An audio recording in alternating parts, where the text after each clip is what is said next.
Oh, hey, we're live.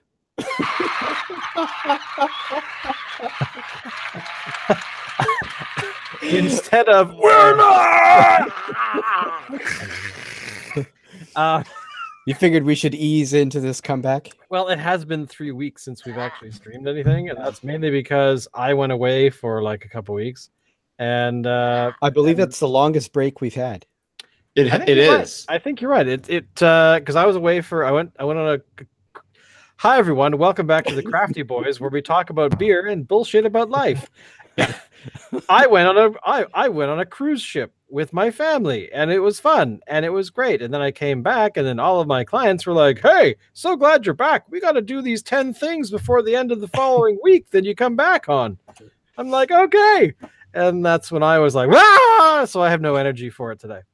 How's it going, boys? How have you guys been? I went to the Caribbean.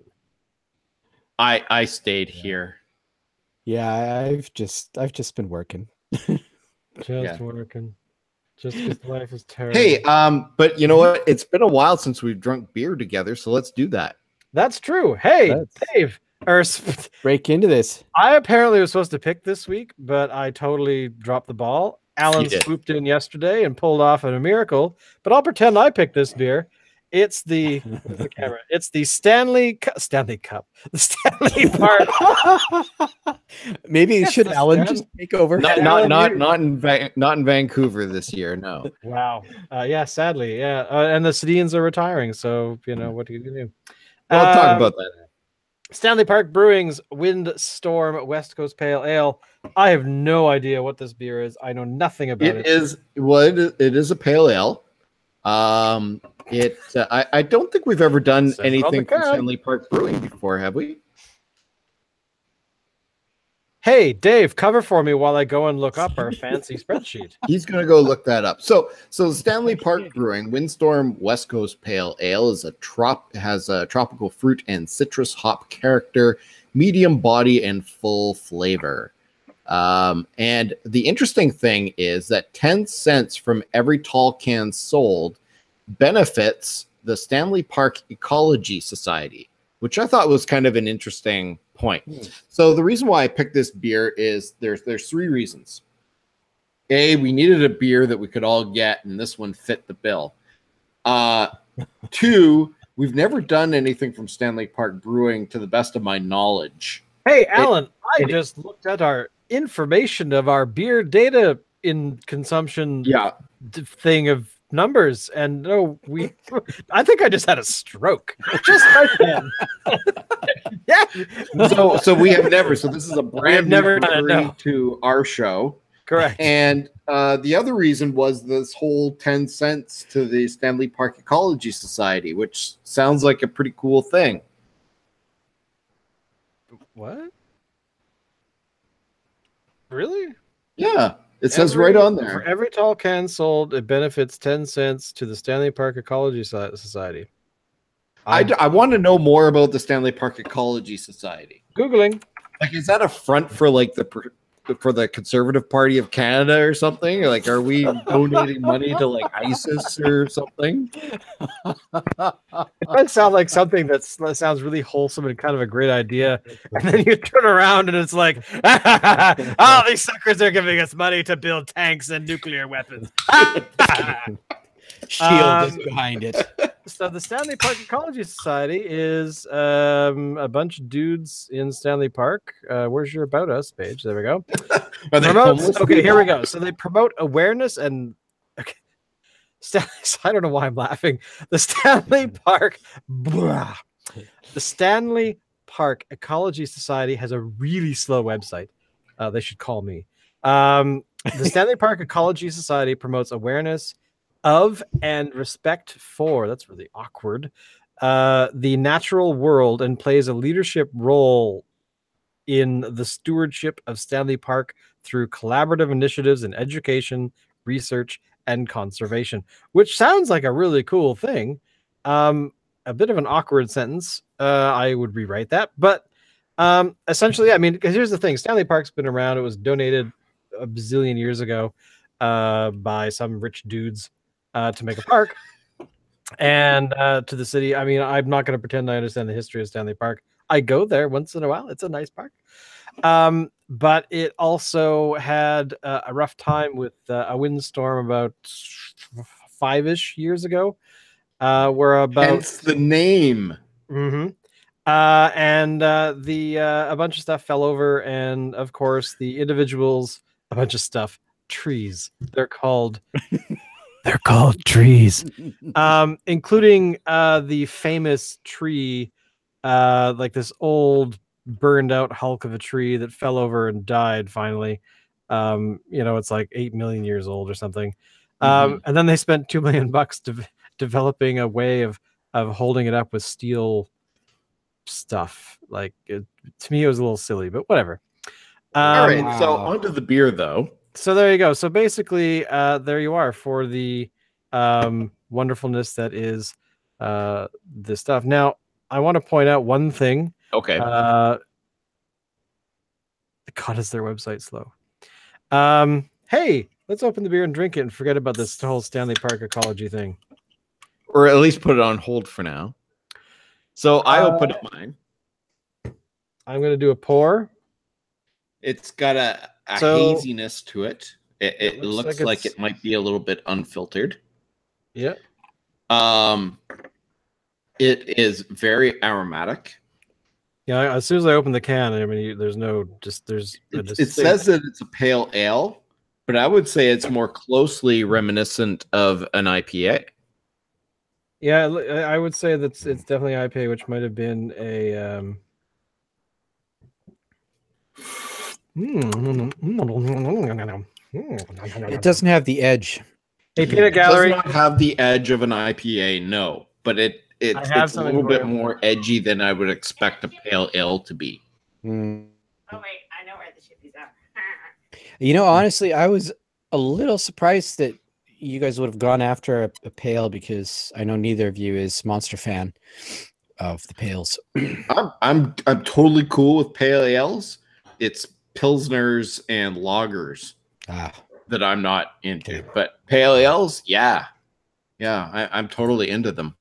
Now this one here has an alcohol by volume of 5.4% and an IBU rating of 35, which is definitely higher than what most pale ales would be. Now yep,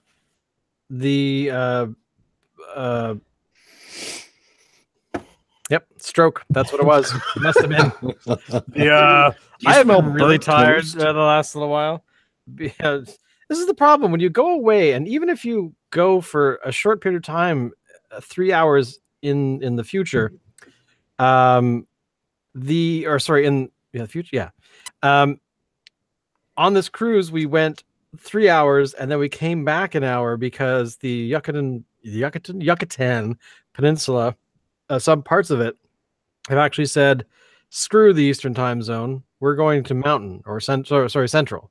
So you had to go back, and then it was a bit strange. So it was a bit weird, but I gotta say, ever since I've been back, I've been waking up at 4 o'clock in the morning for no particular reason, and I think that's because Dave somehow is involved. So but I gotta say, overall, do we like it? Or it's a decent smelling beer, and it definitely. I mean, the fact that it's a bit lighter kind of makes me a bit happier, and so I would say that the beer gets a thumbs up. I like the fact that it has an IPA edge to it, or a hop edge to it, but it's not overpowering. It's actually kind of dissipates really quickly. So you taste it, and then it goes. But then you drink it again. I like that hoppy. Oh, it's gone. Yeah. It's very light. It's not harsh. So thumbs up. Very quaffable. Dave. Quaffable beer. What do you think? Dave laughs evilly. No, I just like the lock reference there. Which reminds me, last night I was out at the XP restaurant here in Vancouver, EXP, and it's a gaming restaurant where you can play any console you could ever dream of.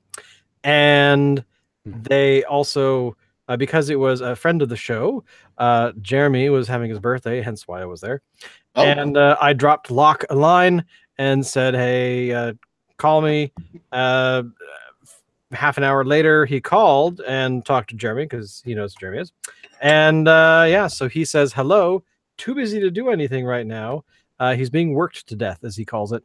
So he will be back at some point after May. And that was the only thing he wanted me to tell you. And he said, I have to go now. I've got to study. And off he went. So all right. Dave. No, he's still alive, though. He is still alive. I like. You like it? Thumbs up. Now I should. Okay, good. Now I should point out that we have it in the tall cans. Yes. But it's also available apparently in 6-packs, cans, like regular size cans, bottles. I don't know if my booth store had those as options. Because when I asked after it, I had to actually ask for it because I looked all over the shelves. I couldn't see it. And they had it behind their counter. They hadn't put it out yet. And it was only these tall boys. Yeah. As far as I know. So thumbs up. I give it thumbs up. It was easy to find. Good job, Stanley Park. So Stanley Park, thank you so much. Now now my tinfoil hat is I want to know, is Stanley Park Brewing,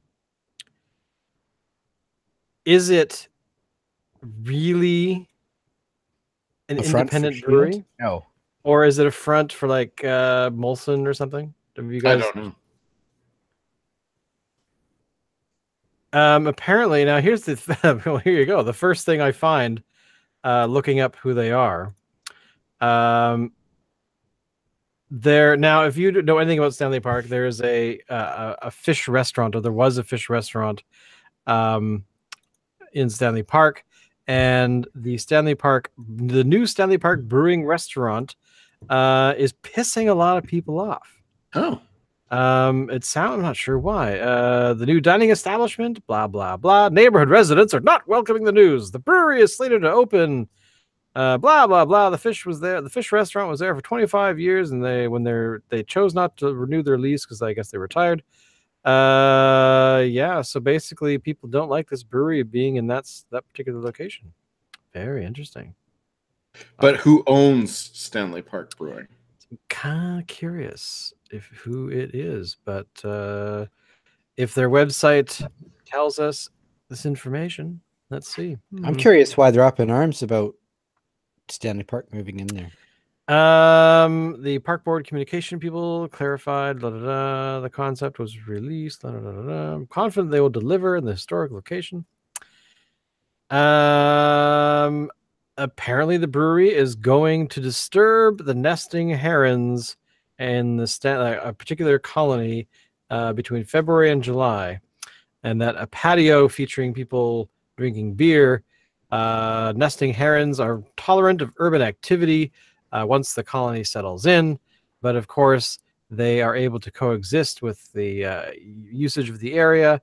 However, the proposed hours of 9 a.m. to midnight on Saturday and Sundays, they think the restaurant will disturb the wildlife. I would never have thought that. You know what? Everybody dislikes something about everything. So, Brewmaster Todd Fowler. Meet Todd, it says on the website. He is a brewmaster, and he is going to be the one mastering the brew. Other than that, not a whole lot. I assume this is a new brewery? no, it's not really. No? No, they've been around for a while. I can't say that I recognize their labels, but Well, I think they've kind of gone through a bit of a rebranding. okay, and maybe that's why I don't see it. But anyway, there you go. So apparently they are a bunch of cool dudes that make beer and cookies and cream dark ale. Yes, I want to try that. I saw it on the BC Liquor Store website. but it's only available at stores in Vancouver. Bye. The So salted watermelon. yeah. So they've got like a wide array. Cranberry triple. Interesting. Well, they're definitely ones to watch. They seem to be kind of interesting. And it looks like they have a winter mix pack that we totally didn't see. At least I didn't see it. But again, I wasn't looking for it either. So overall, hello, Stanley Park Brewing. Welcome to the suck. So there you go. That's the story of the day. What else is going on? It's been 3 weeks. What the hell have we been up to? Alan, what have you been doing, man? I've been vacationing a bit. What have you been doing? Well, I've been getting old, is what I've been doing. So I was on vacation actually because the kids had spring break, right? Or March break, I guess it's called now. Ooh. So I took my kids out, my two younger sons, and we went up, we played catch at the park, which is a very sort of like father-son kind of thing to do. And my youngest, can you believe that? A 14-year-old kid refusing to have a catch with his dad. Yeah. Anyway, so my youngest son, he kind of threw it a little bit off target, and it went. And then you me. beat him. No. Oh. No, that was later. No. So it goes past me, and I do like a very casual sort of like turn just to sort of walk over and get the ball. And as I turned, it was like, that was it. My back went out. And oh my God. And I was in agony for about the next 5 or 6 days. Hey, there's this cool bed that I got. Oh, wait. Did it help? You know what? The last time that happened, it was quite a long time ago that happened last time. It was maybe 20 years ago. It took weeks for it to heal. And within, 6 or 7 days, I was back to say 90%. So I don't know if the bed is responsible for that or what, but. Well, Dave, what about you? Alan broke his back. I was in the sunny climes of the world. He was in the Caribbean. What did you do? Yeah. What did I do? I don't remember. I was drunk the whole time. I was in fat country. I finally broke into my bottle of Glenlivet there. No, I haven't done a goddamn thing. Not even half as interesting as backs breaking and being on ships and stuff. Let me ask you, Shane. Yes. So in the Caribbean, were Yes. there pirates? Not that I saw. Not that you saw, like I mean, like not like modern day pirates, but like olden time pirates, like with the black pearl and yar and shiver me timbers and. Well, there definitely were a bunch of references to the golden age of piracy. That's an interesting way of putting it. Is that a thing? That's actually what it's called. If you don't heard, golden age of piracy. They do. Golden age of piracy. If you take it literally, it works. Well, hey, read a book, man. Educate yourself. The age of piracy, the sort of 1650s to like 1700. So it's basically, I mean, a little bit past that, but again, as the expansion of Spain and France and whatnot became a huge thing, they really decided that piracy was bad. So they really sort of clamped down on it. But yeah, there was a good 100 years where it was so wild, out the Caribbean way, that it was a thing to do. It was like a livelihood that was respected and this kind of thing and exciting Really? and fun. Respected. But then, here's the thing: a bunch of, pirate captains, the ones who were smart, were actually, instead of them, being carted off to jail, because they knew the area, because they were experienced at seafaring stuff, boats and stuff. I believe the term nowadays would be contractor. Yeah, so basically they're contracted to become, generals or captains in whatever military was asking. I mean, I don't think they were like, "Hey, Joe, I don't know this, pirate and looting and killing. I know you've been doing it for a while, but really, I mean, we got this sweet deal where you got a constant income coming in. We might even give you some land and a farm or whatever. It'd be kind of cool, right?" No, I think it was more along the lines of, "So you're a dick, and we want to shoot you in the face. However, we are short an experienced staff right now that know the region. Would you like to be a captain in our military? Because I think that would be okay. Or should we go back to option one where we shoot you in the face?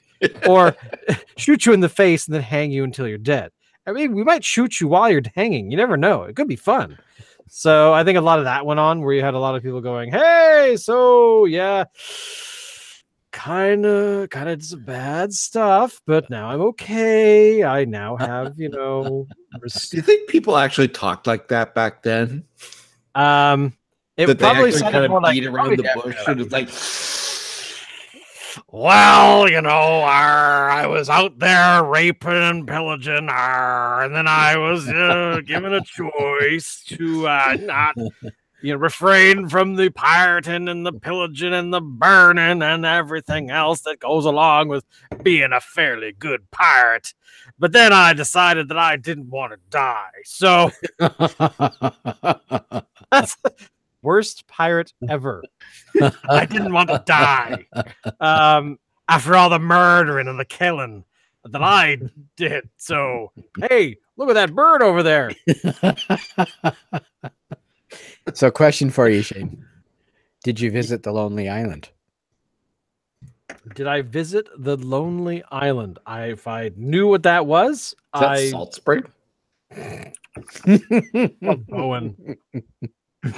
What is the?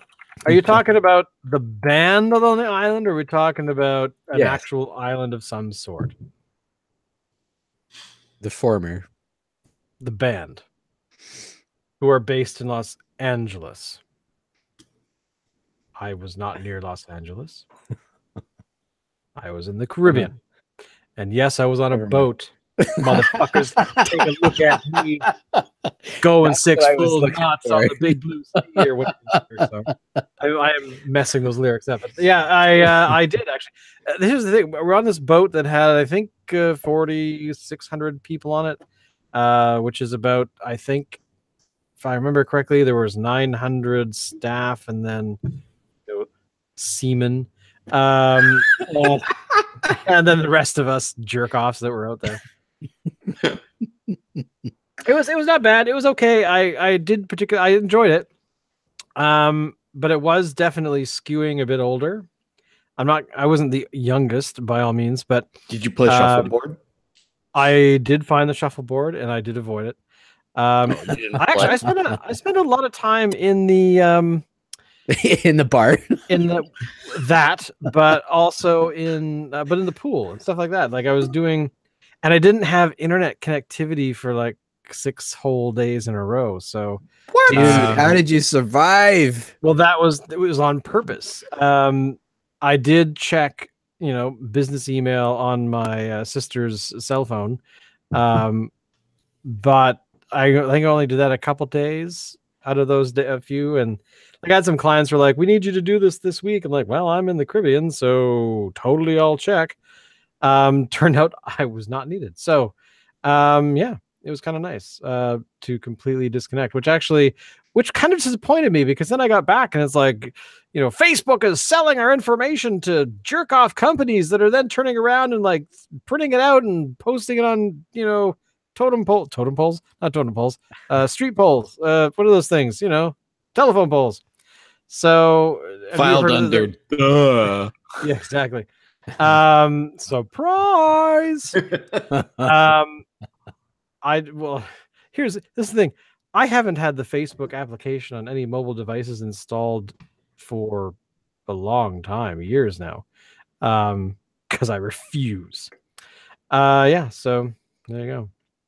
But yeah, did you follow this? The whole I'm calling it the Encyclopedia Britannica, but it's actually an Analytica company whose name I can't remember at the moment because I don't care. Cambridge Analytica. That's the one. So have you guys been following this?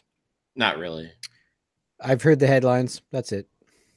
I'm more following it because there's some prominent players in the whole thing that are from Victoria. Really? Well, we should have them strung up and killed. I know a really available pirate right now. The whistleblower from Cambridge Analytica is from Victoria. And I also think he founded the company as well.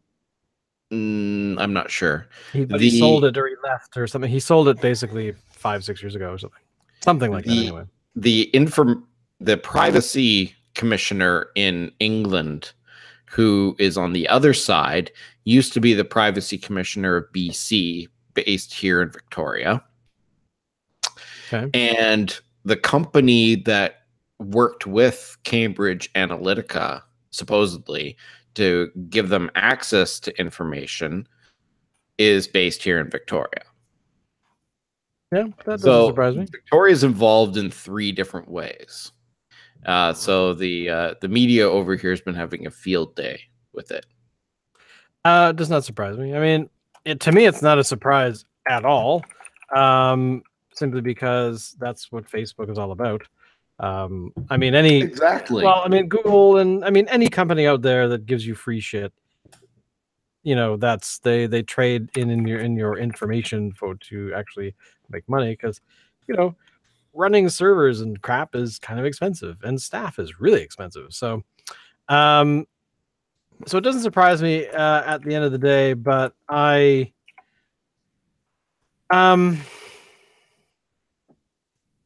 still don't like it. But we don't really, with the exception of one alternative, delete your profile and never use Facebook again.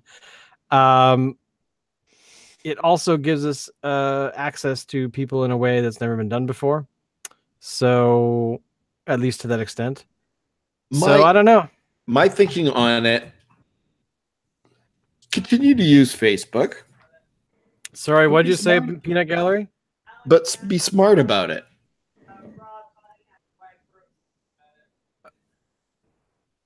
Okay. Sorry, keep going. I was just saying that, you know, continue to use Facebook, but be smart about it. You know, be choosy what kind of information you disseminate through various social media channels. And know that if you're using a social media channel for free, you are the one being marketed. So, you know, bear that in mind every single time you do anything with social media. And I think what is the real danger here, and I think everybody can kind of get by if they stay cognizant of it, is that Facebook and other social media channels learn about you and they direct certain media to you to engineer you socially. But if you maintain sort of a knowledge of that, it's almost like you can keep yourself from falling victim to it. You know what I'm saying? I know what you're saying. Or you can just not use it. That would be my recommendation. Yeah. I think, you know, Pandora's box has been opened. I don't think. Oh, it was opened days ago. Oh yeah. So, you know, I mean, we're there. It's not going back. The only thing that could get us to stop using Facebook, if something else came along that was better than Facebook. Well, and that could easily happen. And that could easily happen. I mean, nobody uses MySpace anymore. But I mean, eventually there will be something that will come along that will make us all turn away from Facebook. The question is, that thing is probably going to be just as, if not more evil than Facebook is now. So, I mean, that's the thing, right? Is that, I mean, the biggest problem we have is that we have an internet audience that wants internet stuff for free. And the problem is that we have done that to ourselves, where people that want stuff for free, actually not want, they expect it. I think that's actually the expectation is the major issue, where people expect email to be free. And for a long time, email was free. But with the exception of, I think, Gmail these days, free email, or maybe Hotmail / Outlook.com. Is that free still? I think it is. Or at least the basic stuff is free. But I mean, ultimately, those platforms the freeness is going away. So because, they have to actually pay for the, the actual building part of it. So, So yeah, because for a long time, you used to have if you went to any hosting company, they would give you an email address with whatever website you had, and you'd usually get it for free, and that's long gone. So yeah, I don't know. I guess because I work in the industry, I see the other side of how things actually function and what it takes to maintain these infrastructures that have been around for a very long time. And I have the expectation that, yeah, you should pay for it. If you're using it, why wouldn't you? Like it makes sense to me that people have to actually, maintain these systems. So having the expectation that I should be able to use this stuff for nothing and blah, blah, blah, blah, blah, and have it freely done and have my information kept private and this, the question is, even let's say Facebook went to a pay model where you had to pay monthly or whatever. Oh, it would evaporate. Let's assume that everybody just said, yes, I will pay $10 a month to use Facebook. And everybody pays $120,000 or $120 $120,000 a month to keep using Facebook. What is to prevent Facebook from continuing in the way that they have when people used it for free? I mean, so we're paying them to socially engineer us and to give our information away to third parties and all that kind of stuff. They can still do all that whether we're paying or not. Yep, that is true. They could easily. I mean, I have an answer always for people that want to protect their data, and the answer is run your own infrastructure. So learn to run your own. Well, this is my point, right? Well, this is my point. No one is going. I mean, I could do it if I really, really, really wanted to, but I really, really, really don't want to. But it's your field too, and you have the knowledge. Exactly. I could do it if I wanted to, being a hardcore nerd. I know a lot of nerds that do their own thing. Like I have a friend in Montreal who has a server rack in his apartment. He's got a decent internet connection, so he runs all of his email, he runs his websites, all that kind of stuff off of this, 3 or 4 computers that sit there running all the time. So, but is that practical for most people? No, it's not. No. There was for a short period of time, like Linksys and these companies that were building these small, tiny little routers that you could use for, having your own firewall, but it also had web services in it. And the idea was that you could run small, little, tiny websites if you really wanted to. But very quickly, the ISPs were like, yeah, no. So that died a pretty quick death. But again, even if the ISPs hadn't cared, you couldn't run significant websites off of these things because the power at the time was, you couldn't, the CPUs and things in them just would not be able to handle it. But again, just because I'm a fucking nerd, I see the negative side. Like I see all of the problems going on. Like there's like every day, one of the first things I do in the morning is I go to the internet attack map and I go and see what's being attacked today. What kind of traffic is the internet handling?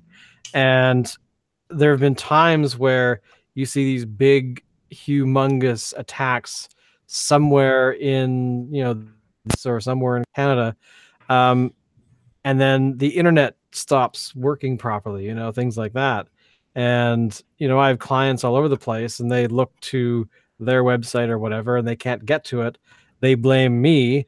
And I sit there going, well, we'll have to take a look and deal with it as we can. But there's nothing I can do because where they are currently situated and where their websites are, there's a huge attack going on in between. And people never think of that. The internet's not just this thing that works. There are points of failure all over the place, unfortunately. What do you mean? It's not a magic box? What? Yeah, it's not a magic box. And but that's my day all the time, right? So it reminds me of that episode of The Simpsons where who was it?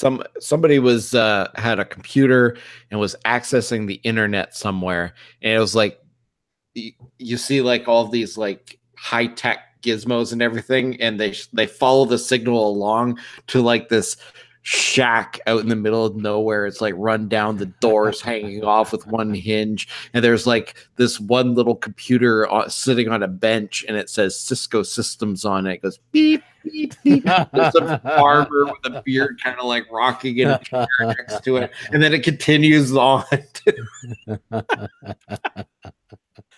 To be honest, that there are some times where kind of wonder how systems actually are held together. And I've been in server rooms and things where you kind of, if somebody had a bender one day and came in a bit inebriated and they stumbled over one thing, they would probably break like 100 things falling onto the floor because there's crap everywhere. And that is acceptable cable management in some places. And you're like, no. Yeah, it's sad, but then you have large companies like TELUS and Shaw and Rogers and Bell and all these companies, and they only build what they can get paid for. And the reality is that the northern parts of our country are very poorly serviced for cell service. I mean, they have cell towers obviously in whatever communities that they do, but there are communities that have no cell service, because there's only, say, a couple hundred people there, and Bell and those guys go, no, it would be too hard to maintain the hardware in those remote regions for that amount of people. Like, it just would, the cost analysis would be horrible. But again, you kind of hope that eventually you have some sort of way of communicating, which could be what is the Google what is it called, the Google project, if it's still going, it is Project Loon. So Project Loon, which has a brand new website, that's kind of nice, but essentially what it is taking essentially Wi-Fi / cellular service and putting it into balloons, these large sort of weather-like balloons that float out over regions that don't have land-based internet services. So there's things like that. There's ideas that eventually the entire globe will have some sort of internet, which I would suspect in 50 years will be satellite based. So the terrestrial side of things will hopefully wane, because these services will be instantaneous in a way, or probably more. Well, I would say probably a combination, but yeah, I mean, there's all these cool things that I think are happening in that respect, but we're still living in a society that requires people to be paid. So until we can have the moment of, what does he mean by correct change? It's like, tell it, you don't have money in the future. Well, we don't, the betterment of society. What is that? What would that be called? Something along the, or not a society of the of our entire race. Yeah. Anyway, it's all your fault, Dave. Just saying. Just doing my bit. I would hope that one day we'll get to the point where currency is a non-issue. I think, I mean, Yes. it's obvious that it will have to happen at some point. Yeah, agreed. When? But it'll be painful getting there. It'll be painful getting there, and Yeah. it probably won't happen for a very long time. Like, I'm talking like Yeah, we'll probably be long gone. 1,000 years from now. You know, it will take a long, long time to get there. I mean, what I think I we're don't going know. to have The race wouldn't last 1,000 years. Our race will last. Well, yeah, probably not. Well, not No, I think it will. I think it will. Well, Here's what I think that we're going. in This is Mad going to Max be form, maybe. what I think we're going to invent. Is Internet Dome. What we're going to invent before we do away with money or anything like that is the afterlife. For Huh? what? I think so. You're drunk. No, I'm not. Well, maybe a little, but here's what I think is going to happen. They are working on, and it's in its infancy. Absolutely. I mean, it's decades away, probably. But the idea of uploading a person's consciousness to a computer to either What a horrible exist thought. in a virtual world inside that computer, or to basically to be manipulated by the computer to actually function in the real world. I can see it that we could create our own afterlife where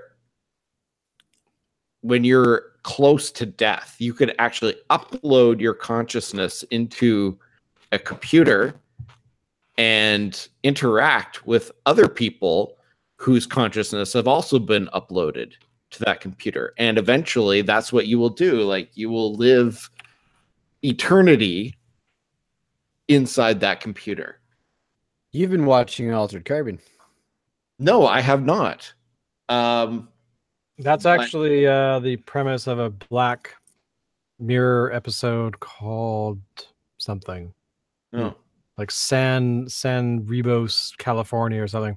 Basically, when you're on your deathbed, you have this thing implanted in your head that downloads your consciousness to this virtual reality world. And you don't have to do it. It's just it's a choice. So like long lost lovers, you know, that I haven't seen you in 30 years and I wish I knew where you were. And you could actually find each other in this virtual reality. I think it has a sequel coming out next year. The only thing is that, I mean, the computer would obviously exist on Earth, and if Earth ever had some sort of a catastrophic event, then, you know, the computer would die and all of our consciousnesses would go with it. But yeah, but then we would be able to shoot it off into space, and then once we do that, it will then be able to zap into a future space captain's brain to let him live an entire lifetime on our planet in about 3 or 4 seconds. So yeah, you know what I'm talking yeah. Anyway, I could see that actually becoming a reality at some point. Not sold. Not sold. Not sold. You know, there are days definitely where I would say yes. The problem being is I think ultimately it would be a bad choice because living forever is kind of interesting. from the perspective of that, you can actually spend a lot of time doing what you like to do. So say if you're an academic and you're like, I want to learn everything about blah, you could spend a whole lot of time learning about blah. But I think over the problem would be that you would actually become bored or tired. Could you become tired if you're electronic, if you're like living in a computer? I just think, I don't know. You just, Well, it's not a physical thing. It'd be a psychological, spiritual thing at that point. Mm-hmm. You'd be like the Bomar monk from Return of the Jedi. The jars, the thing, yeah. Yeah, with the Bomar monk was in. You see it briefly in Jabba's palace. There was that spidery thing that walks in the background when. Can't remember if it was Luke or if it was the droids. Were just entering into Jabba's palace, and you kind of see it, crawling by in the background. So these are monks that have actually removed their brains from their bodies by choice, and they're implanted onto these spiders, and the spiders, eat and everything and provide nutrients to the brain, but then all the brain does is just think.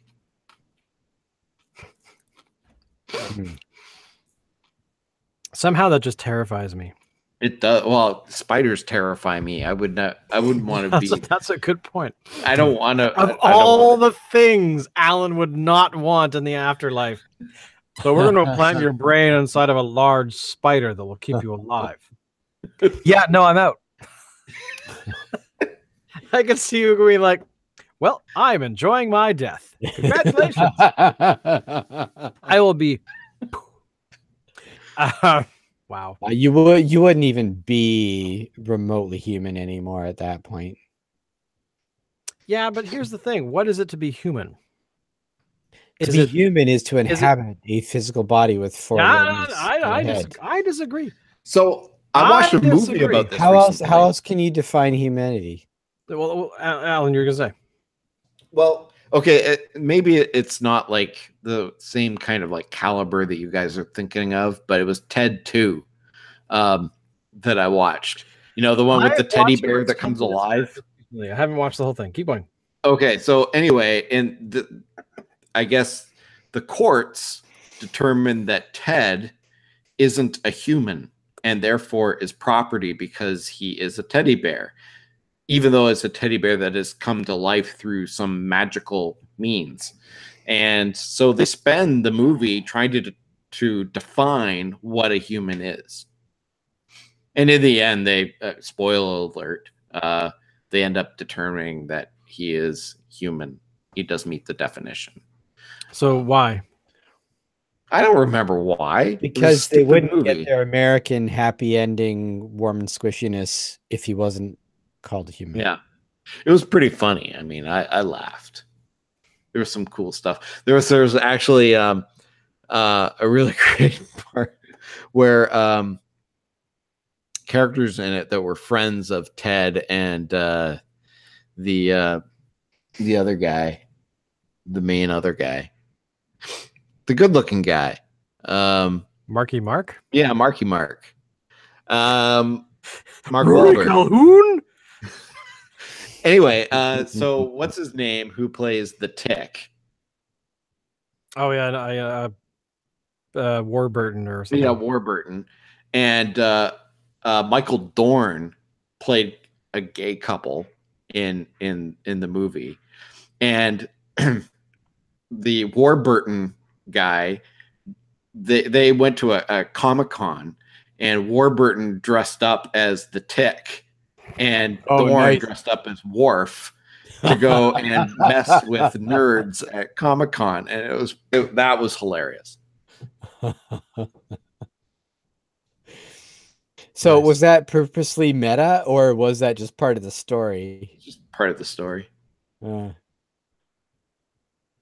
That's pretty awesome. Makes me want to see the movie. Actually, it's pretty good. It's on Netflix. I mean, there's a lot of cheap laughs in it, but I mean, there's some pretty brilliant stuff in there too. I'm a cheap guy, so that suits me just fine. Yeah. So Yeah, it was good. But anyway, getting back to the topic. So in the movie they were discussing whether, what is a human. I can see that. Yeah. Morgan Freeman's in it too. Really? Yeah. Wow. Bizarre. They must have paid him stupid amounts of money to get into a movie like that. I don't know.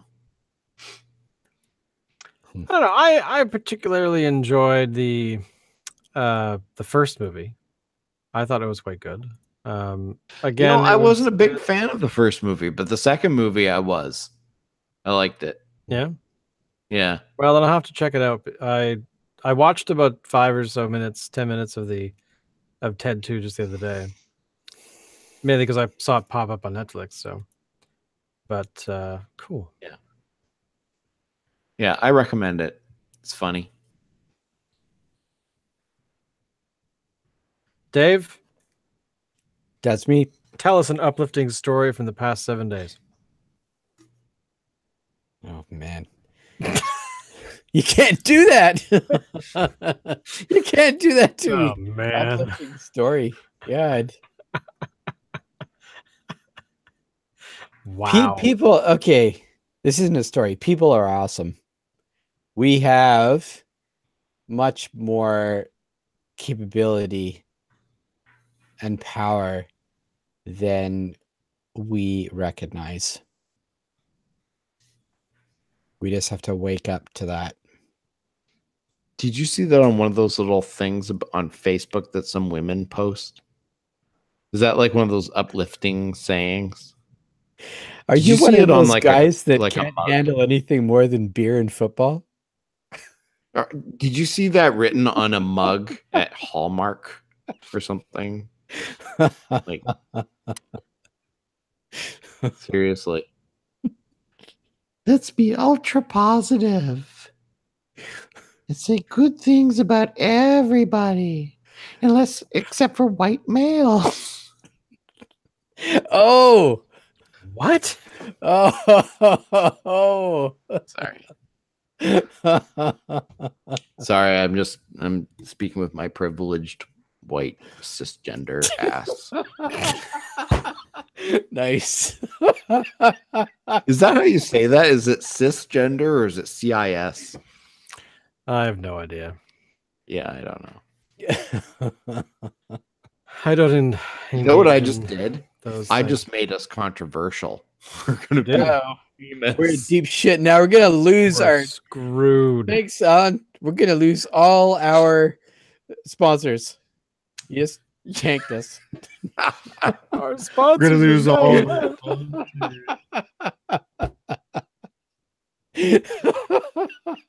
What are we gonna do without the letter Q?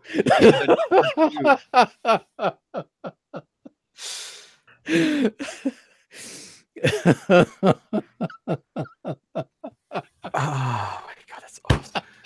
Hey, I'm out of beer. Yeah, me too. This is the problem. Well, thank you for coming back and joining us. I know we had 2 viewers at one point, which is kind of awesome. Yay. But yeah, so I'm going to leave it at that. And next week, we will have another beer. We'll have Dave. We'll have Alan. And me. Yeah. Oh. Any final words, boys, Seriously? until next week? I'm just I'm bringing up the studio audience here. Okay. So anyway, thank you all for watching, and I certainly hope that you guys are gonna come back. Bye.